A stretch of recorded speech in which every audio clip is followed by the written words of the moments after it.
Hello मित्रों, नमस्कार। देव exam studies channel में आपका स्वागत है। आज की क्लास हमारी है 18वीं 18। इससे पहले हम 17 वीडियो दे चुके हैं, उनको आप ज़रूर देखें स्टार्टिंग से लेकर एंड तक, तभी आपको हर चीज़ समझ में आएगी, है ना। और हमारे देव एग्ज़ाम स्टडीज़ चैनल को आप ज़रूर सब्सक्राइब कर लें। इसे आप सब्सक्राइब अगर कर लेंगे तो आपको सारी वीडियो हमारी मिल जाएंगी, वो भी आपको नोट्स के माध्यम से दी जा रही हैं। आपको कहीं भी नोट्स खरीदने की ज़रूरत नहीं पड़ेगी, कहीं भी एक पैसा मत दीजिएगा। आपको फ्री में नोट्स वाली क्लास आपको मिल रही है, तो आप कहीं भी मत जाइएगा। देव एग्ज़ाम स्टडी चैनल पर आप जुड़ जाइएगा, है ना। तो आपको सारी वीडियो यहाँ से आपको मिलेंगी, वो आपको 100% सफलता लाएंगी। कोई भी टेट लेवल का एग्ज़ाम होगा, सी टेट का होगा, आपको 100% सफलता मिलेगी इसमें, वो भी अच्छे मार्क्स से मिलेगी। हर चीज़ यहीं से आती है, जो मैं एक वीडियो में या एक 1 पार्ट होगा या 2 पार्ट होगा, नहीं तो 1 वीडियो में आपको मिल जाती है। सारी चीज़ें एक ही वीडियो में करवाती हूँ ज़्यादातर, ठीक है ना। तो ये समझ लीजिएगा, आज का जो हमारा टॉपिक है वो हमारा है कोहलर का सिद्धांत। जो हमारे कोहलर का सिद्धांत है, इसमें ये कौन कौन से एग्ज़ाम में पूछा जाता है कोहलर का सिद्धांत। तो हम ये समझते हैं कि C TET, UP TET, S TET, M P TET और REET, H TET, V TET, है ना। जितने टैट लेवल के जो एग्ज़ाम होते हैं, उनके लिए ये सिद्धांत सभी बहुत इम्पोर्टेंट हैं। हर मनोवैज्ञानिक के आपको, अगर आपको सारे सिद्धांत कंप्लीट, तो आपकी 50% सीडीपी कंप्लीट हो जाएगी। बाद में आपके सीडीपी की बात रहेगी, पेडागोजी की, वो आपको हम क्वेश्चन के माध्यम से आपको करवा देंगे। उसमें भी मैंने आपको कीवर्ड डाल रखे हैं। इस पे देव एग्जाम स्टडी चैनल पर आप जुड़ जाएंगे ना, तो उसमें अब हर पार्ट के, ईवीएस के, संस्कृत के, हिंदी के, सब के, आपको बाल विकास के, आपको सभी के मिलेंगे। आपको कीवर्ड मिल जाएंगे। एग्ज़ाम से पहले बेटा उनको ज़रूर आपको देख लेना है। अगर आप उनको नहीं देखते हैं तो आपकी भूल होगी। अपने मम्मी पापा का, अपने माता पिता का अगर आप सपना पूरा करना चाहते हैं, तो देव एग्ज़ाम स्टडी चैनल पर जुड़ जाइएगा। इसमें आपको 100% सफलता आपको मिलेगी।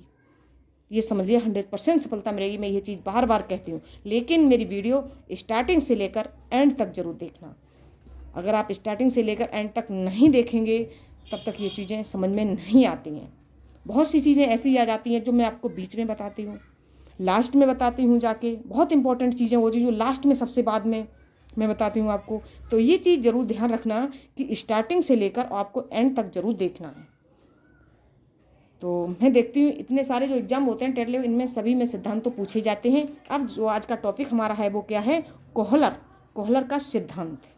कोहलर का सिद्धांत है वो किस पर आधारित बताएगा, सूझ तथा अंतर्दृष्टि का जो सिद्धांत है, सूझ तथा अंतर्दृष्टि का सिद्धांत है।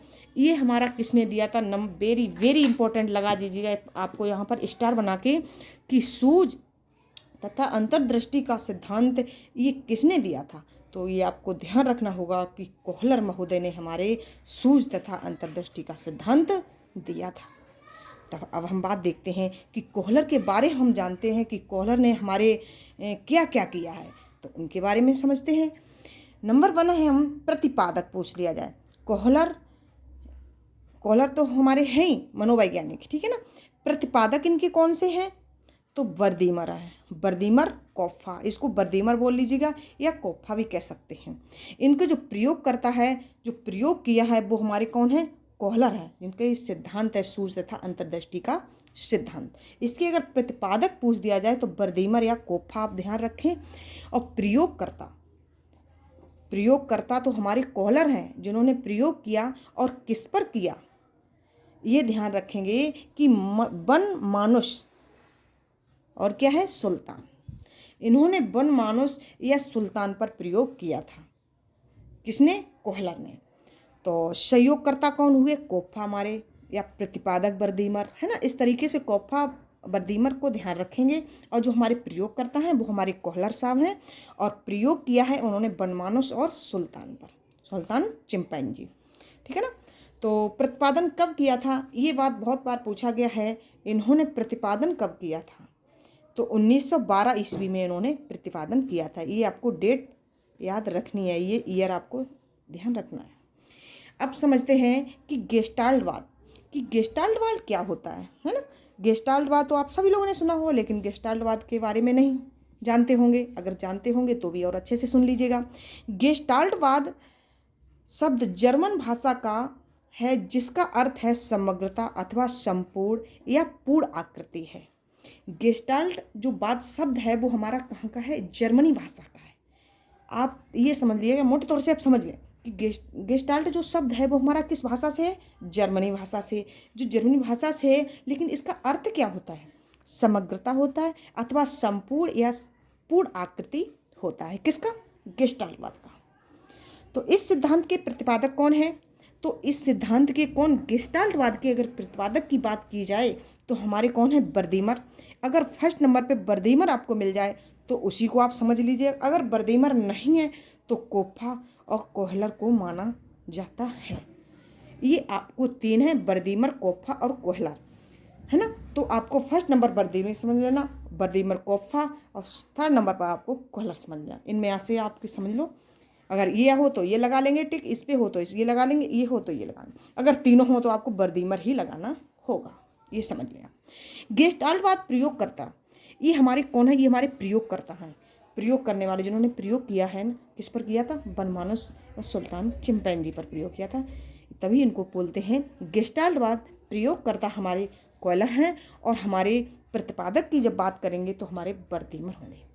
ठीक है ना, यहाँ तक ये चीज़ें आपको समझ में आ रही हैं, मुझे उम्मीद है। और हम बात करते हैं नेक्स्ट कि संपूर्णवाद सिद्धांत।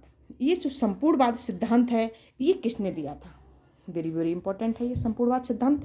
ये दिया था कोहलर ने। किसने दिया था, कोहलर ने दिया था।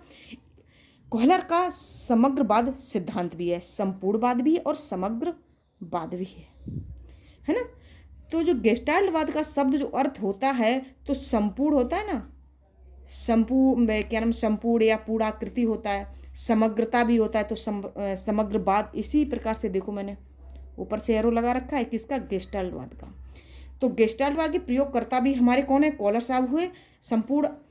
संपूर्णवाद सिद्धांत कोहलर ने दिया था, समग्रवाद सिद्धांत किसने दिया था, ये भी हमारे कोहलर महोदय ने दिया था। और सबसे वेरी वेरी इंपॉर्टेंट है अवयववाद का सिद्धांत किसने दिया था, ये भी हमारे कोहलर साहब ने दिया था। अब नेक्स्ट बात करते हैं कि गेस्टाल्टवाद। अब गेस्टाल्टवाद क्या है, अब देखो नेक्स्ट और है। यहाँ पर तो आपने समझ लिया कि गेस्टाल्टवाद क्या है, समग्रता अथवा संपूर्ण पूर्णाकृति है ना। अब यहाँ पर क्या बात करते हैं, जब तक समस्या दिखाई नहीं पड़ती है। अब उसका मतलब तो समझ लीजिएगा ना बेटा कि जब तक समस्या दिखाई नहीं पड़ती है तब तक हल नहीं होता है। तो अब जब तक समस्या दिखाई नहीं देगी तब तक हल हो सकता है, नहीं होगा। अगर आप इतनी मेहनत कर रहे हो, किसके लिए कर रहे हो, तो आप ये समझ लीजिएगा आपको जब तक समस्या दिखाई नहीं पड़ती है तब तक हल नहीं होता है। जैसे आप समझें कि 80 पेन का मूल्य क्या है। अगर आपको एक पेन का मूल्य नहीं पता है तो 80 पेन का मूल्य आप कैसे समझ पाएंगे।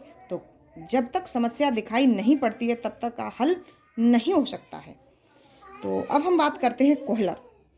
कोहलर के कोहलर हैं, जो कोहलर महोदय हैं, इन्होंने सूझ तथा अंतर्दृष्टि का सिद्धांत दिया था।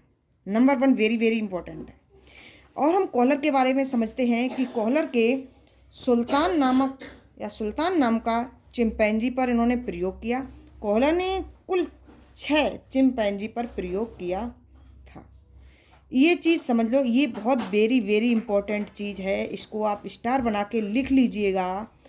कैसे आप लिख लेंगे इसको कि कोहलर के सुल्तान नामक चिंपैंजी पर प्रयोग किया। चिंपैंजी कितने थे ये भी आपको ध्यान रखना है। कुल कितने थे, 6 चिंपैंजी थे और इसका नाम था सुल्तान नाम का चिंपैंजी था। ठीक है ना। समस्या, पहले हम बात करते हैं समस्या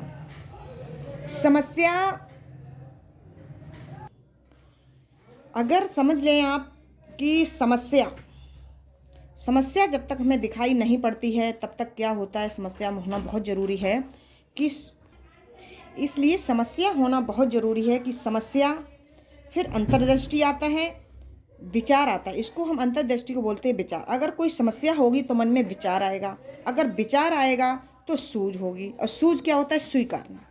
अगर विचार होगा, समस्या होगी तो विचार होगा, और विचार आएगा तो उसको स्वीकारेंगे। अगर हम उसको स्वीकार करके तो उसका हम क्या करेंगे, बाद में उसका समाधान करेंगे। तो समस्या होना बहुत ज़रूरी है। समस्या अगर दिखाई नहीं पड़ती है तो उसका हल नहीं होता है। ये कौन कहते हैं? गेस्टाल्टवाद। ये गेस्टाल्टवादियों का मतलब है कि जब तक समस्या दिखाई नहीं पड़ती है तब तक हल नहीं हो सकता है। यहाँ तक ये चीज़ें समझ में आ रही होंगी। अंतर्दृष्टि सिद्धांत की व्याख्या कोहलर ने अपने पुस्तक गेस्टाल्ट साइकोलॉजी नामक उसमें, तो यहाँ तक आप चीज़ें को समझ लीजिएगा। अंतर्दृष्टि सिद्धांत की व्याख्या कोहलर ने अपनी पुस्तक गेस्टाल्ट साइकोलॉजी जो कब की थी? 1959 में, जो 1959 में।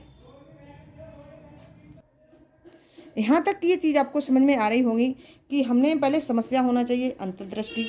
अंतर्दृष्टि का होता है? विचार होता है हमारा। सूझ होता है क्या? स्वीकार। और फिर लास्ट में क्या होता है? समाधान। तो समस्या होगी तो उसका विचार होगा, विचार होगा तो उसको स्वीकारेंगे, स्वीकारेंगे तो उसका समाधान करेंगे। यहाँ तक ये चीज़ समझ में आ रही होंगी। अंतर्दृष्टि सिद्धांत की व्याख्या कोहलर ने अपनी पुस्तक में गेस्टाल्ट साइकोलॉजी 1959 ईस्वी में की थी। तो अभी तक अगर आपने हमारे चैनल को सब्सक्राइब नहीं किया है, देव एग्जाम स्टडी चैनल को, तो उसे आप सब्सक्राइब कर लें, है ना। और ऑल टेट एग्ज़ाम, जो जितने ऑल टेट एग्ज़ाम जो होते हैं एक स्टेट लेवल में, तो उनमें सभी में CDP पूछी जाती है ना। तो यहाँ तक ये चीज़ें आपको सब्सक्राइब जरूर कर लीजिएगा, इसको मत भूलिएगा। अगर आपने ये सब्सक्राइब नहीं किया तो आपको सारी वीडियो नहीं मिलेंगी, आपको करना ये इम्पोर्टेंट है। तो ये देखेंगे प्रयोग। ये हमारे जो कोहलर महोदय हैं, इन्होंने प्रयोग किया था। किस पर प्रयोग किया था? ये सुल्तान नामक जो चिंपैंजी था उस पर उन्होंने प्रयोग किया था।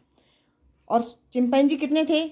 6 थे। ये ध्यान रखेंगे, कभी ये पूछ दिया चिंपैंजी कितने को, 5 दे दें, 4 दे दें, 3 दे दें, तो ये चीज़ आपको ध्यान रखनी होगी कि मतलब कितने चिंपैंजी पर इन्होंने प्रयोग किया था। और जो सुल्तान नामक चिंपैंजी था, वो हमारा कैसा था? भूखा था। कैसा था हमारा?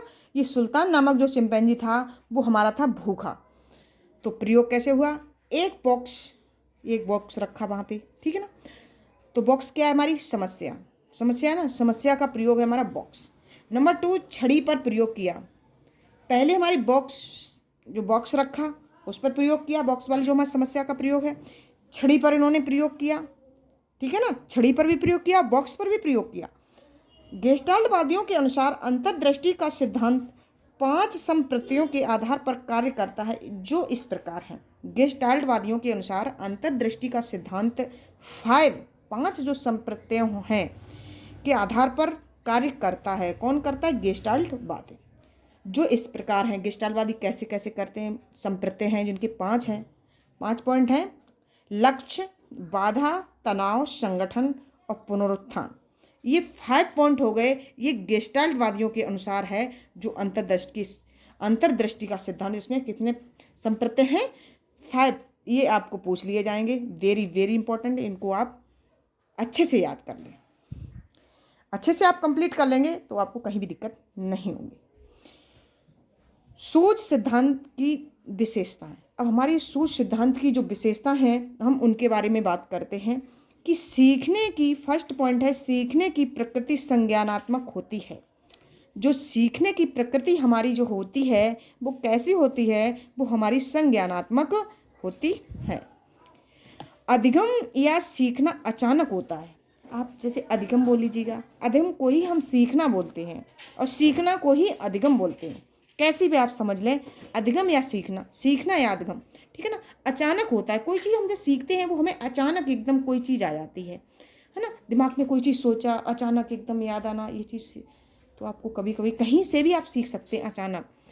सीखने की प्रक्रिया यंत्रवत नहीं होती है। सीखने की प्रक्रिया होती है यंत्रवत, मतलब लगातार नहीं होती है सीखने की प्रक्रिया। कोई भी चीज़ हुई वो लगातार नहीं सीख सकते हैं।